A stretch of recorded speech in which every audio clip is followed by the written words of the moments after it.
Amigos, boa tarde a todos. Espero que estejam bem, em paz, com muita saúde.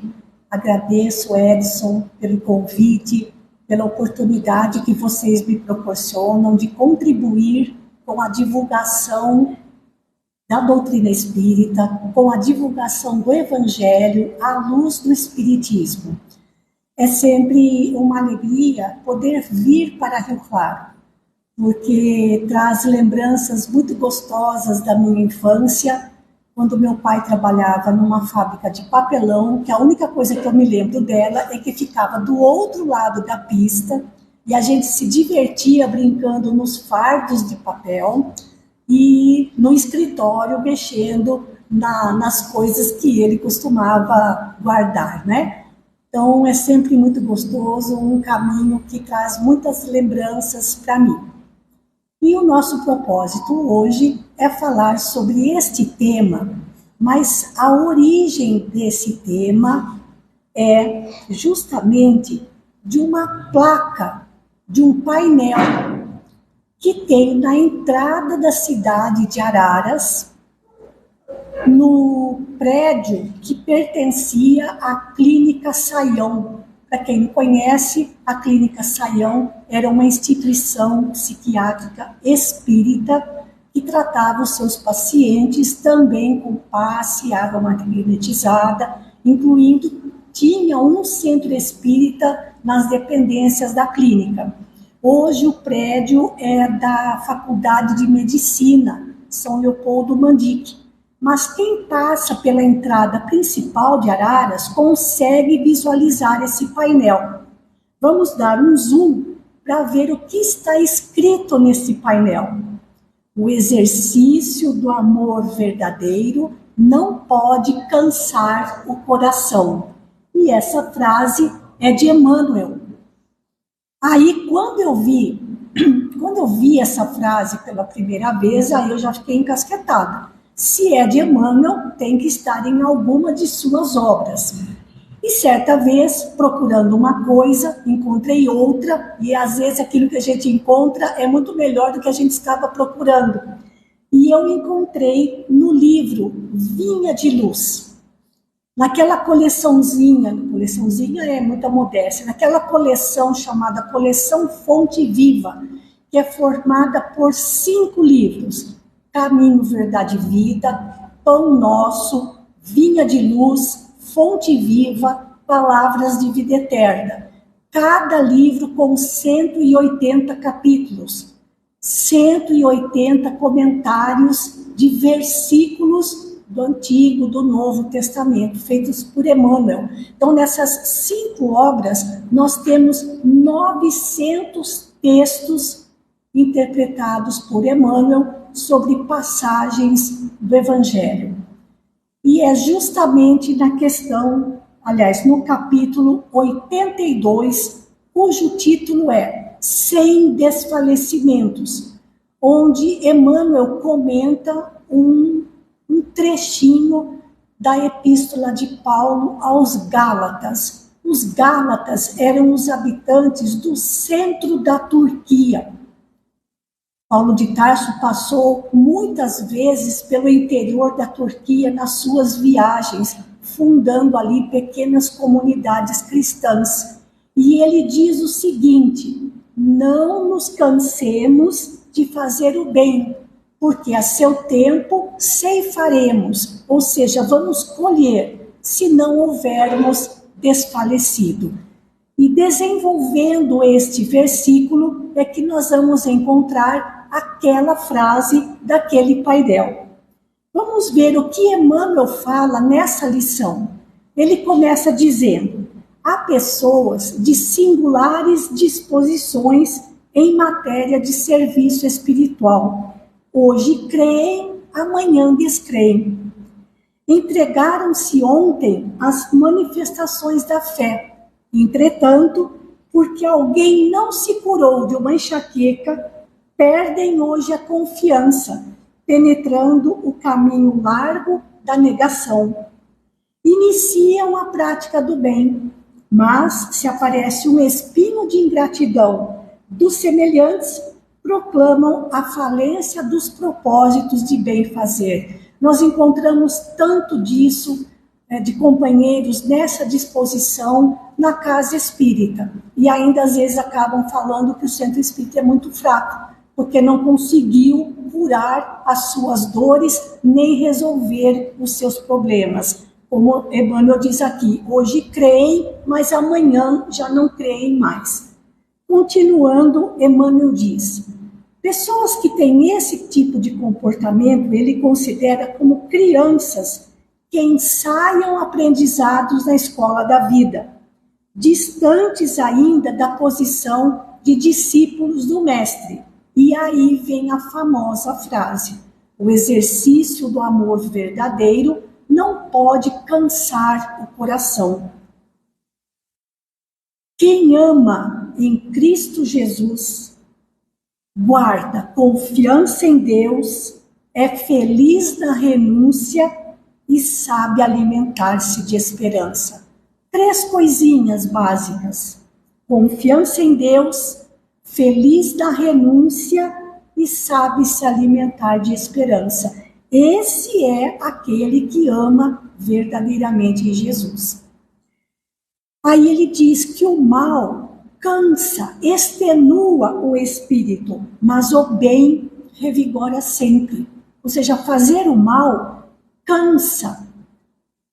E aí ele continua dizendo que o aprendiz sincero do Evangelho não se irrita nem conhece a derrota nas lutas edificantes, porque compreende o desânimo por perda de oportunidade.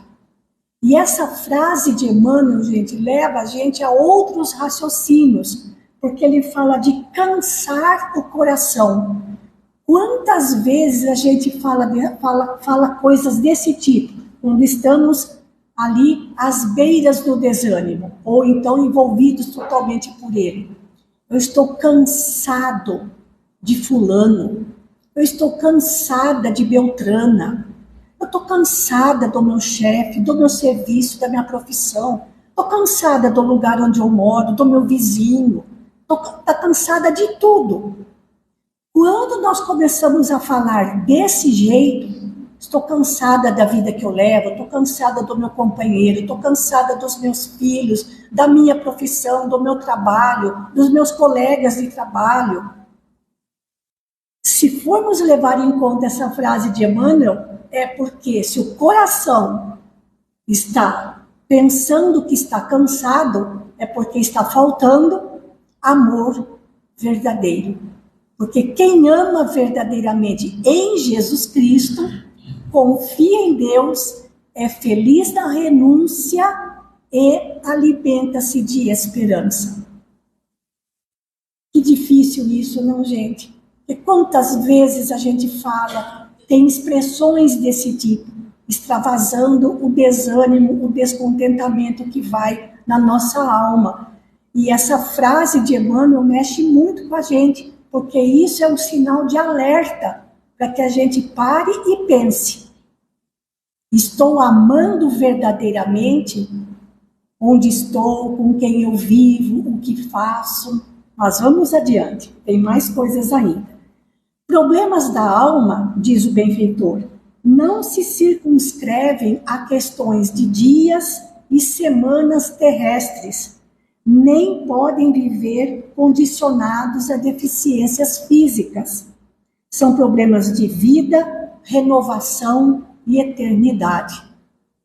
Porque a gente tem se tornado, embora conhecedores da doutrina espírita, nós estamos nos tornando pessoas muito imediatistas e queremos, pela doutrina espírita, nos transformarmos em espíritos redimidos de um momento para o outro. Mas é um trabalho que vai levar muito tempo ainda. E aí ele conclui esse capítulo, que é bem curtinho, dizendo: não te canses, pois, de fazer o bem, em momento algum, seja com quem for e onde for, convencido, todavia, de que a colheita por tuas próprias mãos depende de prosseguires no sacerdócio do amor sem desfalecimentos.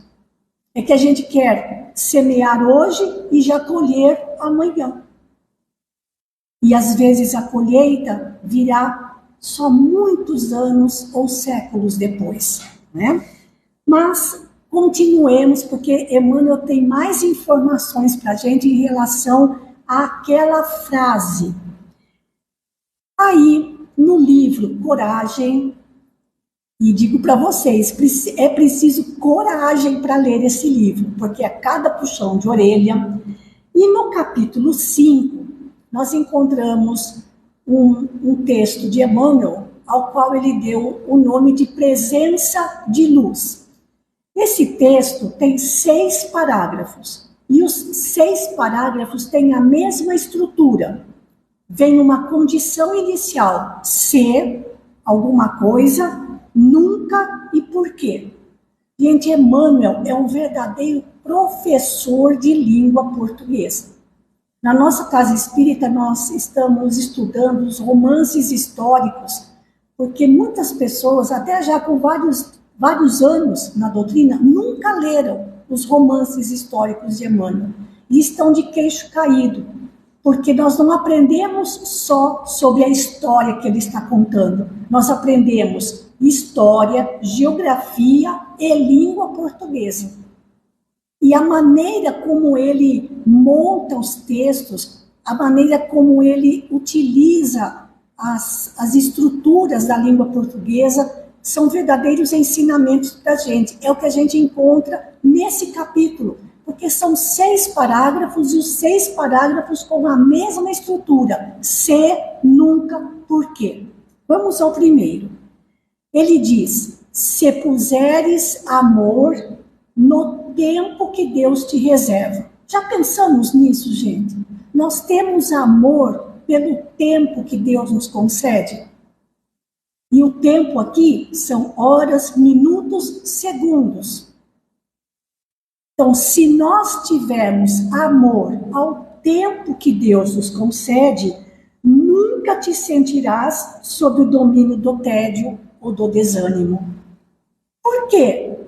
Porque as tuas horas se converterão em prazer de servir. Amor ao tempo, prazer de servir. Ou seja, nós precisamos dar um jeito nas nossas horas de ociosidade, para não cair no desânimo e nem no tédio. Mas para isso é preciso amor. Depois ele fala, se colocares amor nas afeições que o Senhor te permite cultuar. Quantas afeições Deus nos concede em cada existência? Não é somente a família, a parentela, mas os companheiros da casa espírita, os companheiros da casa religiosa que frequentamos, nossos vizinhos, nossos colegas de trabalho, são afeições que Deus nos permite cultivar, cultuar. Então, se tivermos amor a todos aqueles que compõem a nossa vida, nunca sofrerás ingratidão ou desengano. Como é possível isso se às vezes a gente se sente tão injustiçado por essas mesmas afeições? Então, se eu tenho amor verdadeiro, eu vou conseguir transformarás o próprio espírito em vaso de abnegação e de entendimento, colhendo de ti mesmo a felicidade de fazer a felicidade dos entes queridos. Se eu amo verdadeiramente as afeições que Deus colocou no meu caminho, eu consigo ocupar-me em fazer a felicidade dos outros. Mas não é isso que a gente quer. A gente quer que os outros trabalhem pela nossa felicidade. Por isso que a gente se sente desvalorizado. Continuando. Se cultivares amor na execução do dever que a divina providência te atribui. Nós amamos os deveres que compõem a nossa vida. Não se trata aqui somente do dever profissional, mas sobretudo do dever moral, para com a família, para com os companheiros da casa religiosa, para os companheiros do ambiente de trabalho, para aqueles que nos atendem nas casas comerciais, não é? Então, se eu conseguir cultivar amor aos deveres que o Senhor me concedeu, nunca experimentarás cansaço ou desencanto. Como é possível isso? Qual é a consequência? Porque o trabalho se te fará fonte de alegria, na alegria de ser útil. Olha que lindo isso, gente. Então, se eu amo o dever, vou conseguir transformar as minhas horas, a minha vida, na alegria de ser útil. Se aplicares amor nos recursos verbais que a eterna sabedoria te confere. Aqui pega. Amor aos recursos verbais. Amor naquilo que falamos, naquilo que escrevemos e nas mensagens que mandamos via WhatsApp. Principalmente o grupo da família. Nós precisamos tomar cuidado com as palavras que proferimos. Essas palavras deveriam estar sempre carregadas de amor, porque é um recurso que o Senhor nos consegue, poder falar, poder escrever, poder registrar os nossos pensamentos e as nossas emoções. Se eu conseguir fazer isso, nunca te complicarás em manifestações infelizes. Assim, nossa, eu não devia ter postado aquele negócio para fulano. Aí não dá mais tempo porque ele já leu, não adianta pagar para todos. Ele já leu, aí não tem como voltar atrás. Porque a tua palavra se transubstanciará em clarão e bênção naquilo em que te expresses. Ou seja, falar sempre abençoando. E se espalhares amor no lugar em que as leis da vida te situam? Nós temos amor pelo lugar em que estamos, amor ao lar onde vivemos, amor ao condomínio, ao bairro, amor à casa espírita, amor ao nosso local de trabalho. Aqui ele está falando realmente na prática, o lugar onde as leis divinas nos situam. Então, se eu tiver amor, nunca te observarás na condição de vítima do desequilíbrio, achando que eu sou sempre injustiçado, porque a tua influência no lugar em que Deus nos coloca se tornará serenidade e esperança, garantindo a harmonia e a tranquilidade onde estejas. E por fim, se conservares o amor do coração, obra divina do universo, nunca te perderás da sombra, porque terás convertido a própria alma em presença de luz. Então, essa lição de outra obra de Emmanuel vem complementar a anterior, né? Mas vamos seguindo. E no Evangelho segundo o Espiritismo, será que Kardec reservou algum capítulo para falar sobre o amor? E, aliás, gente, é bom lembrar que neste mês de abril, dia 15 de abril, o Evangelho segundo o Espiritismo completa 160 anos. Então, é uma data muito significativa para o movimento espírita, convocando os espíritas a estudarem e divulgarem essa obra de Kardec. Sim, Kardec fala sobre o amor no capítulo 11, amar o próximo como a si mesmo. E nas instruções dos espíritos, Kardec não falava mensagens dos espíritos, ele chamava sempre de instruções. Tem uma, aliás, são 3, e para esse conjunto de 3, ele deu um subtítulo, A Lei do Amor. Fiquem tranquilos que nós não vamos ler as 3, porque elas são muito extensas, fica de tarefa para o final de semana, abrir o Evangelho no capítulo 11 e ler as 3 mensagens sobre a lei do amor. Nós vamos destacar só uma delas. Mas antes disso, o título, amarás o teu próximo como a ti mesmo, não era desconhecido dos judeus, porque isso já estava registrado no livro do Levítico. O livro do Levítico é o terceiro livro do Antigo Testamento. A Torá dos judeus é formada somente pelos 5 primeiros livros daquilo que nós chamamos Antigo Testamento, começando pelo Gênesis, Êxodo, Levítico, Números e Deuteronômio. Então, no Levítico, que contém todas as ordenações relacionadas ao casamento, o culto a Deus, a adoração a Deus, lá no Levítico tem essa ordenação. Então, os judeus já conheciam esse mandamento. Ele não é um mandamento que teve como Jesus trazendo uma novidade. A novidade que Jesus trouxe foi a interpretação, porque tem 2 probleminhas nesse mandamento. Que amor deve ser esse e quem é o meu próximo? Porque os judeus eram muito detalhistas. Então, por exemplo, aquele que estivesse na sinagoga comigo até a porta era o meu próximo, para fora da porta não era mais. Eles queriam saber até que distância alguém deveria ser considerado como próximo. Então, eles tinham muitas dificuldades para colocar esse mandamento em prática, o que era verdade. Aí vem Jesus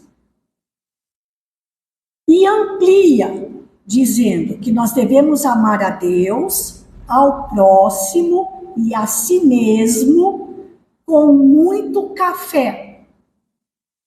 Nós devemos amar a Deus com todo o nosso coração, com toda a nossa alma, com toda a nossa força e com todo o nosso entendimento. A Deus, ao próximo e a nós mesmos. Eu estou precisando mudar para Minas, numa cidade que tenha bastante, um cafezal, para poder tomar bastante desse café. E colocar em prática o que os benfeitores espirituais estão batendo na mesma tecla para a gente, a necessidade do amor. E vejam que aqui é amor em 3 níveis, Deus, o próximo e nós mesmos. Então não dá para amar a Deus e não amar a mim mesmo. Se eu amar a mim mesmo, também sei como devo fazer para amar o próximo e, como consequência, amor a Deus. Os 3 têm que ser juntos. E nós vamos destacar daquelas 3 mensagens falando sobre a lei do amor, a segunda delas, onde o benfeitor espiritual é Fénelon, que, aliás, o nome dele é indecifrável para nós, tá bom? Então, eu vou pular essa parte e fico com o Fénelon. Fénelon é um espírito muito evoluído. Era um eclesiástico, um homem da igreja, mas com uma mente muito avançada para a época.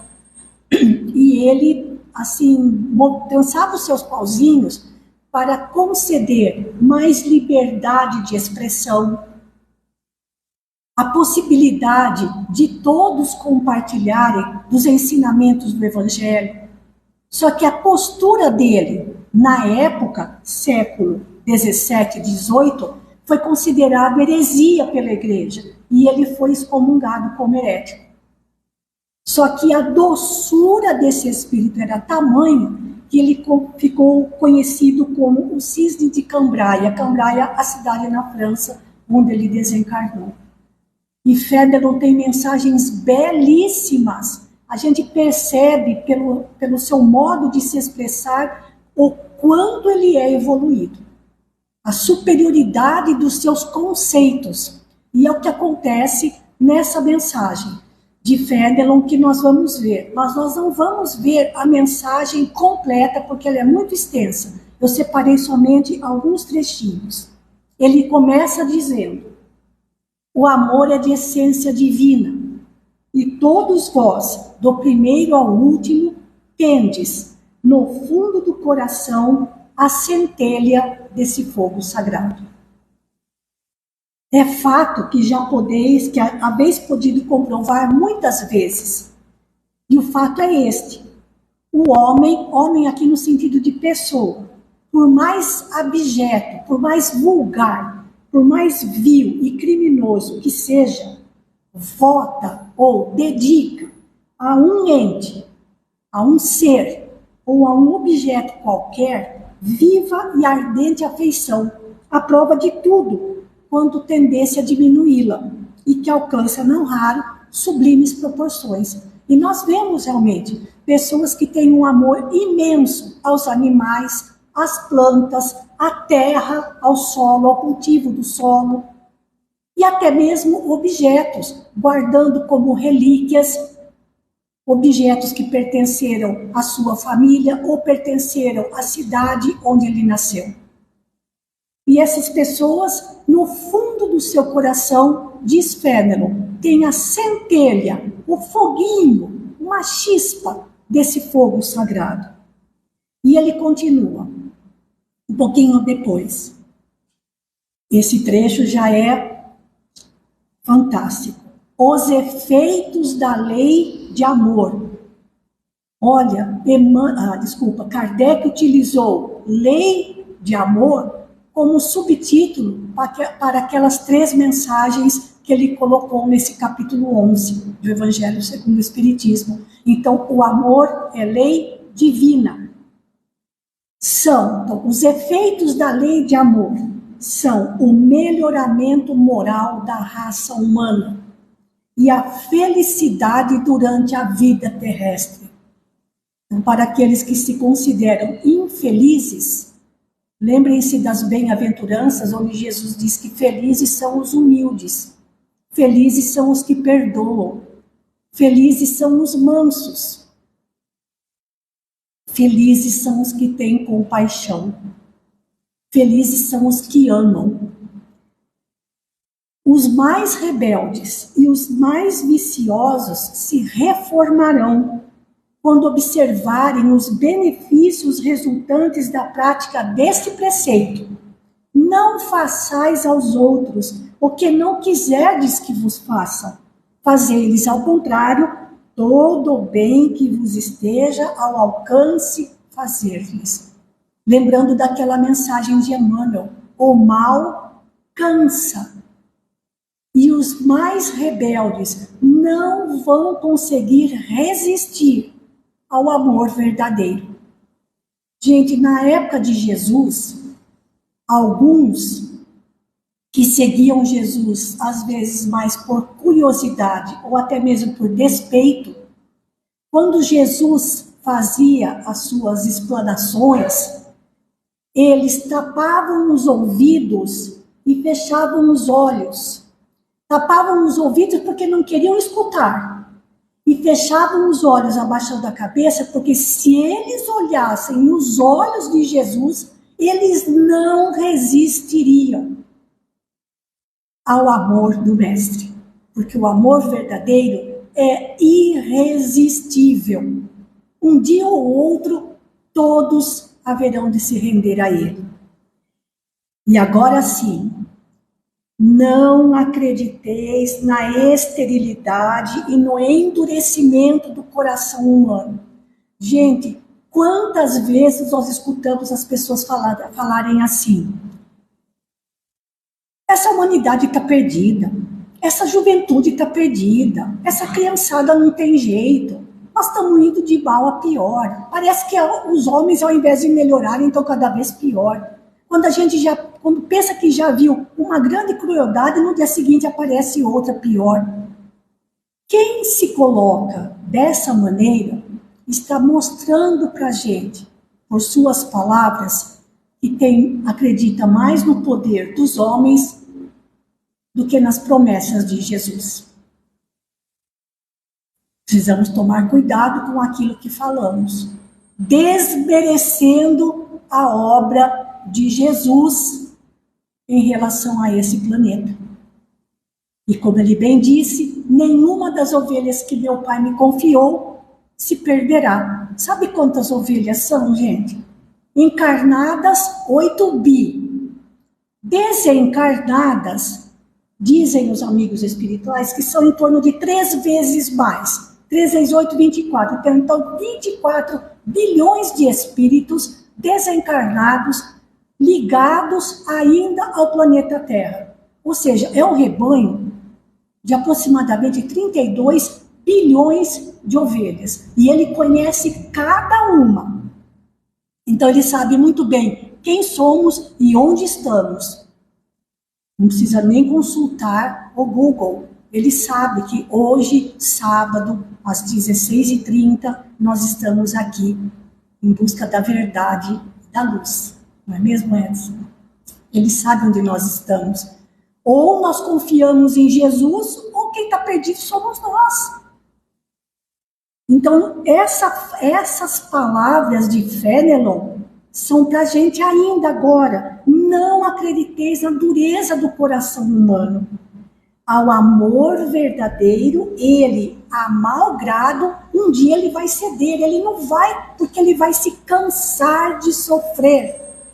Ele vai cansar, como ele disse, Emmanuel falou, o mal cansa e o bem revigora sempre.